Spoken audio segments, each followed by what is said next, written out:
Hi, this is Daniel Najar, and you're listening to the Heart of a Lion podcast. Episode number 1, My Experience with Drugs and Alcohol. I can vividly remember the first time I got high. I was a teenager hanging out at my friend's house. My friend was an avid pot smoker and had an intriguing strain of weed called God's Gift. We were looking for a place to smoke, and since my mom and stepdad were gone for the weekend, we decided to go to my house. Once we got there, we climbed on the roof and started smoking some of the weed my friend had in a green container. We smoked out of a soda can since none of us had a pipe, and after I took my first hit, I was coughing like a maniac, unsure of what to expect in the coming moments. After I stopped coughing, I could slowly feel the change in my body. Everything slowed down and seemed to be 10 times funnier. My friends and I decided to walk to the restaurant Islands to get some food. We stopped quickly at a grocery store where one of my friends asked if I had any money. I put my hands in my pocket and pulled out everything I had, which amounted to a few coins, and my friend yelled out, "We're rich," in the middle of the store, and we all started laughing hysterically, high out of our minds. After we left the market, we walked over to Islands to eat and got seated by a waitress. When she came over to ask us if we wanted any drinks, I ordered an iced tea. She clarified and asked me if I wanted some sort of fruity flavor, and I started laughing at how funny it sounded. Thankfully, I was able to compose myself and finish giving her my order. We had a good time eating at the restaurant, and I spent the remainder of the night in a relaxed state. I really enjoyed my first time smoking weed and getting high. After my first smoke session, I began smoking weed on a regular basis, especially once I switched to homeschool in the 10th grade. It was pretty easy to buy weed and hide it from my family, at least at first. I would buy the weed and hide it in a special compartment in my bathroom that went undetected for a long time. I would smoke during the day when no one was home, or I would go over to my friend's house and get high. Once everyone was retired for the night, around 9 to 10 p.m., I would go outside and walk down the street and smoke on the corner behind a giant RV trailer. Eventually, I was introduced to alcohol and cigarettes one night at a friend's house. I can't recall exactly what I drank, but I alternated between beer and hard liquor. I also had my first cigarette that night, which was a Marlboro Light. It felt great to puff on some tobacco as I drank throughout the evening. That night ended with me throwing up all over the place, but I still had a great time drinking. After that, I started to go out routinely with my friends and party. Usually, we would get a 30-pack or two on the weekend. As I got older, I would eventually drink hard liquor, but I initially started off drinking beer and only drank the harder stuff when it happened to be around. Most of the time, we could get an older friend to buy alcohol for us, but if not, we knew places that would sell to underage kids. If for some reason we weren't able to buy alcohol, we would do what's called a beer run. A beer run works like this. 2 people go into the market. One person looks out and makes sure the coast is clear, and the other person grabs the alcohol and bolts out the store. On one particular night, it was my turn to be the guy who stole the alcohol. One of my friends stayed in the getaway car outside, and my other friend and I went to steal some beer and get the party started. Once we got in the store, my friend walked around the aisle surrounding the beer to ensure there was no security. I went to the aisle where all the liquor was and waited to get a text from my friend that it was safe to run out. As soon as he texted me to go, I grabbed a 30-pack of beer and started bolting outside, full speed. As soon as I took one step outside the store though, I was immediately tackled by 2 huge guys who ended up being secret shoppers. They immediately put me in handcuffs and escorted me to a holding room in the back of the store. As the secret shoppers walked me inside, everyone in the store gave a huge round of applause for capturing me. which was pretty embarrassing. Once we got to the back room, the cops asked for my parents' phone number. I gave the cop my aunt's phone number, hoping she could pick me up and not tell my dad about it. That was a fantasy, and when they called my aunt, she picked up and gave them my dad's phone number immediately. I had lied to my dad about where I was going earlier, so I knew I was in big trouble. They got a hold of my dad, and he let them know he would head over right away to pick me up. As I patiently waited for my dad to arrive, all sorts of fears came over me. How hard would he hit me once we got home? And how long would I be grounded? I could only imagine, and I knew I was in big trouble. There was no way I could explain to my dad why I was caught running out the store with a case of beer. I was caught red-handed doing something illegal and had come to terms with the consequences, whatever they might be. Eventually, I heard footsteps coming up the stairs as my dad entered the back room. As soon as he walked in, he looked at me with disgust. The officer explained to my dad what happened and proceeded to write me a ticket for shoplifting. The handcuffs were taken off, but before I was released, they realized they forgot to search me and asked me to empty both my pockets and began patting me down. To my surprise, there ended up being a pack of cigarettes in the jacket I was wearing.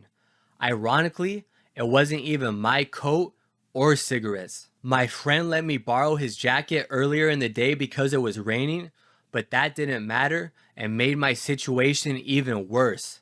I had just been caught stealing alcohol, and now I had a pack of smokes on me. The officer immediately wrote me an additional ticket for being under 18 and possessing tobacco. When they finally released me, my dad and I started walking to his truck. I thought as soon as we got in the vehicle, he was going to start yelling or hit me. Thankfully, he just started yelling, and after what seemed like forever, he stopped and got out of his truck and walked forward until he disappeared into the darkness of the night. I left his truck and called my friends to pick me up since I didn't want to go home and deal with my dad's wrath. As soon as they picked me up, we talked about the failed attempt and disappointment of me getting caught, even though I was the only one who had to deal with the consequences. We decided to make the most of the rest of the night and go out and party. Before we did that though, we stopped at a nearby 7-Eleven to buy another pack of cigarettes to replace the ones the police took. We then went and partied for the rest of the night. I ended up staying at my friend's house for the weekend since I was too scared to go back home. I decided I would go back to my house on Sunday. The next day, I woke up and hung out with my friends for most of the day. Later that night, we went to another party. This time, we were outside waiting for it to start, and some guys dressed in regular clothes walked up to us and said, "Undercover cop, get against the wall." They started performing a search on me and found a pack of cigarettes, and I was given another ticket for underage tobacco possession. Thankfully, they didn't call my dad or arrest me, but I still got another ticket I would eventually have to deal with. I started getting into a lot of trouble when I began developing a social life and went out partying on the weekends. My family often told me I couldn't go out, but I disobeyed them and went out anyways. To fund my vices, I worked for my stepdad as an assistant janitor and as a data entry clerk for my aunt's husband's doctor's office. Since I was young and didn't have any bills, I ended up having a lot of money at my disposal during my teenage years. If there was ever a lull in work and I needed money, I would ask my family for cash. If they were generous enough to help me, I would take advantage of them. For example, my aunt would give me her card to withdraw $20 at an ATM, and I would take out $40. I would ask my grandma, who got Social Security once a month, to let me borrow money that I knew I would never pay back. There were also times where I stole my dad's stuff and sold them for drug money. It feels terrible sitting here saying that, but those were the type of things I would do in order to fund my lifestyle. At some point along the way, I was introduced to pills. The first one I recall taking was ecstasy. Ecstasy is a pill that comes in various colors and designs and makes you feel extremely happy. It puts your mind in a state of bliss and makes everything more enjoyable. Music sounds better, conversations seem deeper, and you appreciate everything going on around you. You do experience a hard crash the next day, but for those hours you're high, there's no comparable feeling. The first time I used ecstasy, I was hanging out with a friend who had a couple yellow ecstasy pills with a Lamborghini on it. I took one and swallowed it, not quite sure what to expect. My friend and I randomly got into an argument about 30 minutes later, and while I was yelling at him, all of a sudden, I felt my anger disappear. I stopped arguing with my friend and felt a surge of joy enter my body. I apologized to my friend for getting mad and told him that he meant a lot to me. I could feel the ecstasy starting to kick in, and boy, did it feel good. The friend I was hanging out with had to leave and go somewhere, so I called another friend who lived nearby, and he invited me to come over and hang out. He didn't live too far from where I was at, so I started walking over to his house. It was a bright, sunny day, and I felt like $1,000,000 as I walked with the warm sun rays shining on my skin. When I finally arrived at my friend's house, I let everyone know I took ecstasy for the first time. They asked me how I felt, and I told them, amazing. They made sure I was nice and comfortable and were extra accommodating to me. They pulled out some weed to smoke, and we blazed outside for a bit. I asked my friends if they had any cigarettes, and one of my friends slowly pulled out a pack of Marlboro 27s from his jeans, which were my favorite cigarettes at the time. I had a huge grin on my face as my friend handed me a cigarette, and it felt so good to puff on while I was high off ecstasy and marijuana. As soon as I finished it, I requested another one and started chain smoking. After we hung out for a while, we decided to get in my friend's car and drive around. As soon as we got in the car, the radio started playing and Toxicity by System of a Down came on and took my high to a whole nother level. My friends were hungry, so we drove through Carl's Jr., and one of my friends suggested I get an orange juice, which he said was the best drink to have when you're high on ecstasy. I took his advice and ordered an orange juice, which tasted like heaven going down my throat. I was having the time of my life, and I spent the rest of the day chilling with my friends. After that day, I began using ecstasy more frequently, and at one point went on a binge where I took 10 pills in one day. It's absolutely ridiculous, but I'll explain what happened. One day my friend came over and informed me that he stole a bottle of ecstasy pills from his brother, who was a drug dealer at the time. We decided to go to the mall and ended up spending the whole day walking around and popping pills. It was Christmas season, so they were playing classic Christmas songs like the Nutcracker, and the mall also had bright lights set up throughout all the stores. Every hour or so throughout the day, we would pop another pill to keep our high going. Whenever we started to feel dehydrated, we bought water from the food court, which kept us from passing out and probably dying too. It felt like we were at a rave and we were having a blast just strolling around.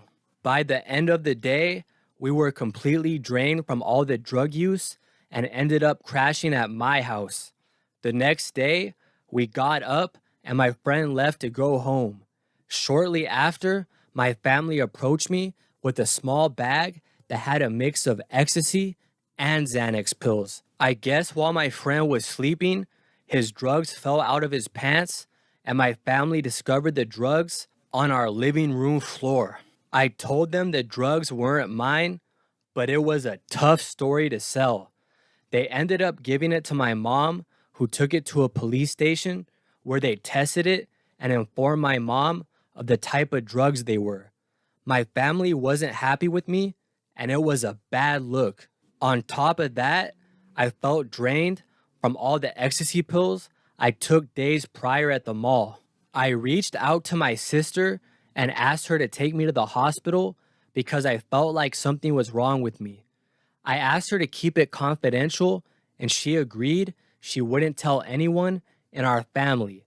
She then took me to a hospital where the doctors examined me and said I would be fine. They recommended I drink a lot of water and stay hydrated, then sent us on our way. When my sister dropped me back off at home, she immediately told my family everything that happened. I felt betrayed she told my parents after I confided in her, but looking back now, I can understand why she was worried. Unfortunately, it put a significant strain on our relationship at the time, and we didn't talk for close to a decade after this. We still don't have the closest relationship now, but I'm no longer mad at her, and we've been communicating a lot more than in the past. Regardless of this incident, I continue with my drug use, and I also became a full-time cigarette smoker. Before, I smoked cigarettes occasionally, but eventually I got hooked and started buying my own packs.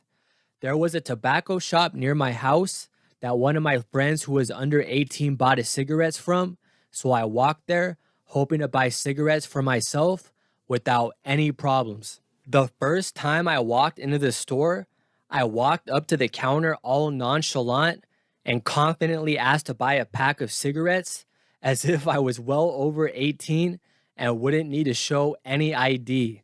I must have been in over my head because the first thing the guy at the counter said was, "ID, please." I couldn't provide it, so I walked home empty-handed and disappointed. A week or so later, I was craving cigarettes, so I marched back to the store hoping to get a different result. The same guy was there from the first time, and I asked for cigarettes, and once again, I was denied. I mentioned that one of my friends bought cigarettes there, and I wanted a pack for myself. The guy looked at me carefully and thought to himself for a second. He then told me to go across the street to Taco Bell and get him some food. And once I came back, he would sell me a pack of cigarettes. I was happy to oblige and pick him up some tacos, and right then, I made a connection with someone that would sell me tobacco products. My favorite cigarettes were 27s, Reds, and I also smoked Wine Black and Milds. As I look back at everything I used, from drugs to liquor, I enjoyed cigarettes more than anything. Having 20 tobacco sticks to enjoy throughout the day, or a long Wine Black and Mild to puff on, always relaxed me, and I love smoking tobacco even though I knew it was terrible for me. One of the main differences between drugs and tobacco is that it's much easier to hide a drug habit than a cigarette habit. When I was high on drugs, I could just sit quietly in the car with my headphones on and tell my family I wasn't feeling good or I was too tired to talk, and by doing this, I would avoid blowing my cover. When you smoke cigarettes though, you can't hide it because it leaves you with a strong smell that's hard to get rid of. I remember one time my mom picked me up to take me to court for a ticket I had. Before she got to my house, I went outside to have a quick smoke. When she arrived, I got in her car and she immediately called me out for smelling like cigarettes. I denied smoking, but obviously I was, and I smelled like I just walked off a tobacco farm. At this point in my life, I was drinking alcohol, smoking cigarettes and weed, and I was experimenting with harder drugs. One night after partying, my friends and I were outside my house around midnight. While we were hanging out, I saw one of my friends pull out a small pouch that was filled with white powder. My friend then started rolling up a dollar bill and began preparing a line of cocaine to snort.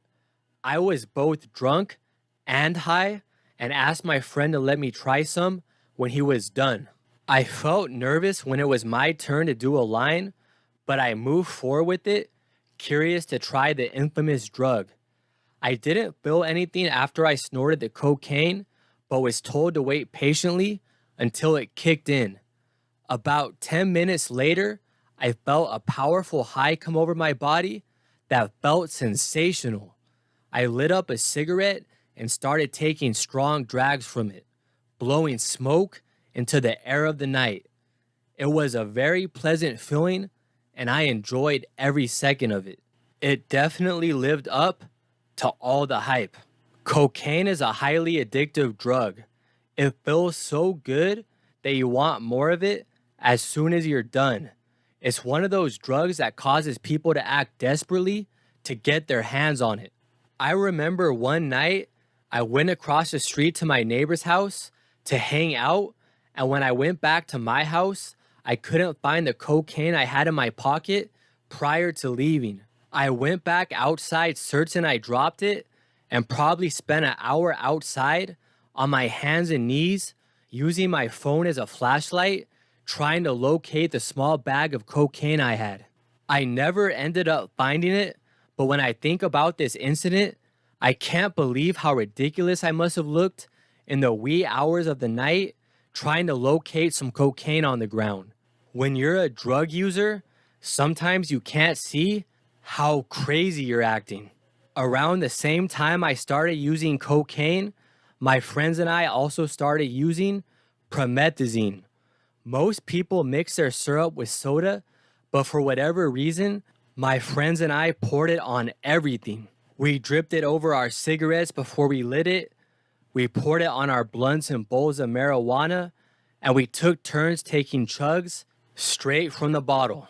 It was never the primary drug we used, but we enjoyed it anytime we got our hands on a hard-to-get bottle. After I spent some time experimenting with other drugs, I realized smoking weed no longer satisfied me. The high it gave me wasn't strong enough anymore, and I started to lose respect for weed and prefer to use harder drugs when I went out and partied. As underground rapper Necro said in his song, "I Need Drugs," as a young teen, I started with marijuana, then graduated to coke because I needed something stronger. Out of all the drugs I used though, the worst one has to be a little white pill called Xanax. It's a prescription drug that's typically given to people who have anxiety problems. It puts you in a really relaxed state and makes you lose control of yourself. When you take too many or mix it with alcohol, it can even cause you to black out and not remember anything that happened the night before. I started taking Xanax when I transitioned from homeschool back to regular school. One of my friends started selling Xanax, so I would meet up with him before school started and buy 2 bars, which was a perfect dose if you wanted to stay high all throughout the day. One time I was high off Xanax with my friends, and we went to a 7-Eleven to buy some cigarettes and alcohol. When we walked in, my friend told me I jumped on the counter and started asking the clerk if he enjoyed his job and other random questions. The clerk must have been like, "What the hell's wrong with this guy?" When you take these pills, you lose all control of yourself because you're way too loose, confident, and high. I started getting comfortable using drugs at school and would even snort cocaine in the bathroom stalls between my classes. I would sit on the toilet, take my folder out, and do a line or two and leave. I never got caught, but one time an adult approached me and asked me why my eyes were so big. I got nervous and my heart sank. He walked into a nearby office and I quickly left the area. The same adult saw me another time and scanned my eyes again, but this time I wasn't high and my eyes looked normal, so he couldn't say anything. I didn't know it at the time, but looking back, these were warning signs that my drug use was apparent, not only to my family, but people outside my household. Eventually, I reached a point where I was high every day and lost sense of time. I had no idea what day or month it was, because I was in a nonstop cycle of using drugs and partying. I completely stopped listening to my family and developed a careless lifestyle where I was only concerned with going out and getting high. One day I got home after a night of partying, and my dad told me to pack my bags and get ready to go to my mom's house. He said my behavior was out of control and I couldn't stay with him anymore. Once he dropped me off at my mom's, I knocked on her door and she opened it and called my dad and told him I couldn't live with her and to come pick me back up right away. I had turned into such a troubled teen, nobody wanted to deal with me anymore. There were plenty of times I wanted to quit using drugs and get my life on track, but I was never able to stop using for more than a week or two. My friends and I would always proclaim that we quit, but we all knew it would only last but for so long. When you're constantly going out to places that contain drugs and liquor, it's hard to abstain from it, especially when everyone else is indulging in them and having a good time. Eventually, I got into so much trouble, I knew I had to sober up. I made the decision to immediately quit everything cold turkey. It was challenging, but I knew it was time to finally address my problem. I had let everyone around me down, and it was time to get clean. Since my body was used to consuming drugs and alcohol, my body reacted poorly to me quitting. I felt terrible all throughout the day, and I had trouble falling asleep at night. Even when I finally did fall asleep, I had strange dreams. There were times I would be laying down, and I felt like I couldn't breathe because my heart was beating so fast. I thought I was going to have a heart attack. It also felt like I was having seizures because my arm would randomly shake uncontrollably from side to side. One of the things I did to help alleviate my pain was take hot showers. Having hot water pour all over my skin was surprisingly relieving. There were times I took 3 to 4 showers a day. My family would ask me why I was taking so many showers, and it probably looked weird, but it made a man who felt insane feel sane temporarily. I was able to stay clean for a whole year, but like most addicts, I relapsed. My family had left town for the weekend, and I ended up having some old friends come over, and sadly, within about 48 hours, I relapsed on cigarettes, alcohol, cocaine, and weed. I re-entered the same type of environment I was in before, and due to my lack of self-control, I indulged in the same substances I had sworn I was done with. After this incident, I didn't use cocaine again, but I ended up drinking and smoking off and on for a while. One of the most embarrassing moments in my life came when my cousin and I went to a local marijuana dispensary to pick up our daily supply of weed. I felt embarrassed walking in because I had the same clothes on as my last visit. I also hadn't showered in days and wasn't taking care of myself. I felt like a complete and total bum. When we got to the dispensary, I heard a noise on the ground. I looked down and my shoelaces were untied, flapping against the ground. Here I was, a grown man who hadn't showered or shaved in days, wearing the same outfit as the last time I came in, and not just one, but both of my shoelaces were untied. At that moment, I realized I was a huge mess. I decided to cut down on my drinking, so I took a break for a few months. One night, though, I went over to a neighbor's house and got offered some liquor.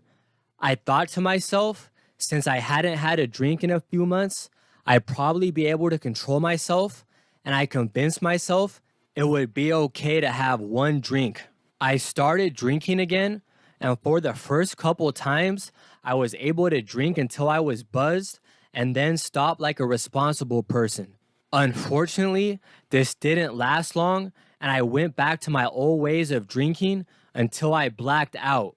I took another extended break, and then tried drinking again, and the same thing happened. I controlled myself initially, but then went back to over drinking. At that point, it was clear I was an alcoholic. When I turned 21, my family wanted to take me out to have drinks, but right before my birthday, I decided to quit drinking forever. It's ironic I quit drinking before I was legally able to start, but that's how it worked out for me. My last night of drug use also came when I was 20 years old. I was hanging out with a friend when he suddenly passed me a glass pipe. It didn't look like the usual pipe I smoked weed out of and looked strange. I figured there must have been cannabis oil in it and took a hit, and after a few moments, I felt the most powerful high come over my body. I asked my friend, "Yo, what kind of weed is this? I ain't never been this high before." And he replied, "Nah, this ain't weed, bro.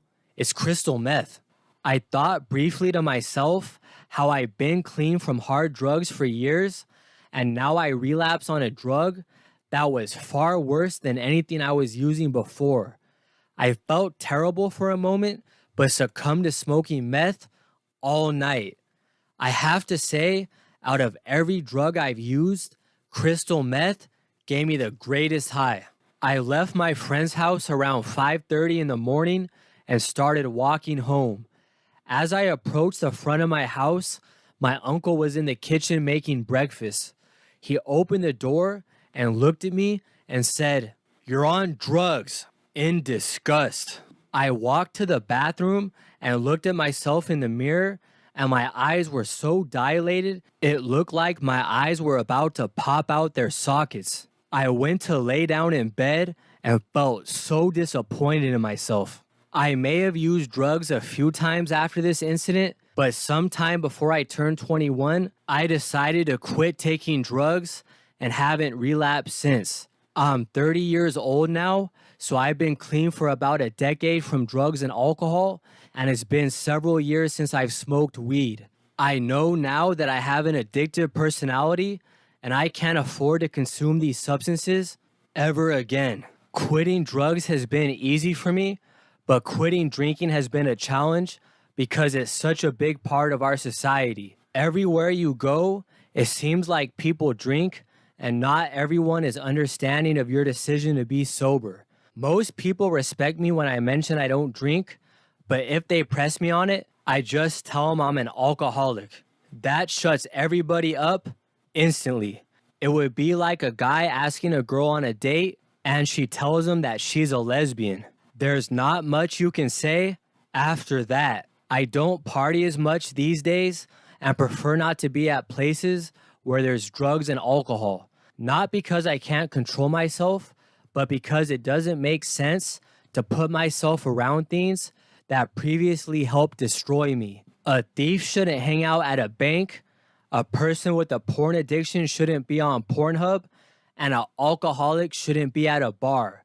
It just doesn't make sense to put yourself in environments that might trigger a relapse. It's also not fun for me. I can't really enjoy myself when I'm the only one sober and everyone else is drunk or high. There's some people that can do that, but I'm not one of them. Nowadays, I just like to stay at home and relax.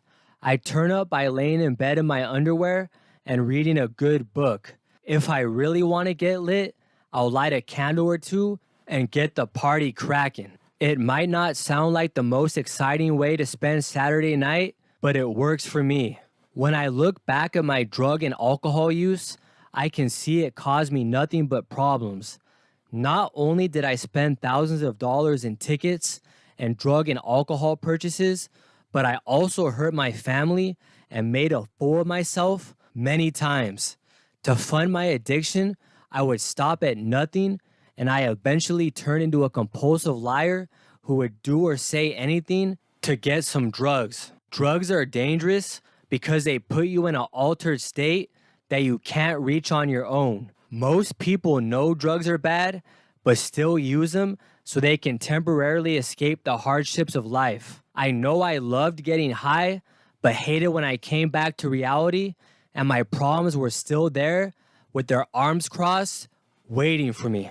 One of the things that helped me during my recovery was going to the gym and exercising. I have to admit, it wasn't easy at first though. After all those years I spent smoking, I couldn't even run for a few minutes before running out of breath. I'm in great shape now, but it did take a while before I could run for a meaningful period of time. Another thing I loved doing at the gym was lifting weights. Pushing and pulling heavy weights always purged the negative emotions right out of me. It also helped me put on muscle, which boosted my self-confidence. I also started getting a lot more attention from women too. Nowadays, I do my best to tell people who have drug and alcohol problems to get clean. Nothing good ever comes from drug and alcohol use. Anytime you hear something about them, it's usually regarding an arrest, overdose, or someone getting killed by a drunk driver. This generation is also facing an epidemic of people dying from pills laced with fentanyl. Just know buying pills these days is like playing Russian roulette. You have no idea where the pill came from and what could be in it. Your drug dealer also doesn't know what's in it, and you should never trust anyone handing you a pill. Even if someone promises you it's safe to take, don't believe them. Stay far away from pills. Now that I've been clean for years, I can tell you with confidence it's better to live a sober life. To start, you're always in control of your actions. You have more money since you're not buying a product that disappears after one use and has to be repurchased. And last, you're not hurting your body and destroying your brain cells. One thing I will say though is once you get clean, life will not get easier. Whenever you feel down and out, you're not going to have drugs or liquor to comfort you and make you feel better. It's important you replace drinking and drug use with new hobbies so you don't relapse and fall into a depression. Personally, I go to the gym and work out, read, make music, or find some other activity to direct my energy into. In the end, I'm grateful for my experience and more than anything, happy I was able to change my life and get clean.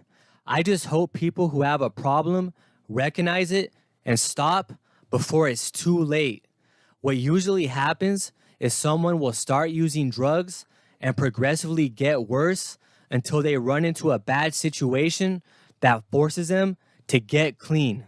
That situation usually causes them a lot of trouble and can take years to recover from, so I recommend doing it on your own terms and not the universe's. Every now and then, I have the temptation to drink, but I quickly remind myself of all the hardships it's caused me. Also, after being sober for years, it would be ridiculous to waste all that struggle and start using again. If I did start back up, I know I might be able to control myself initially, but inevitably, I'll revert to the addict in me and spiral out of control.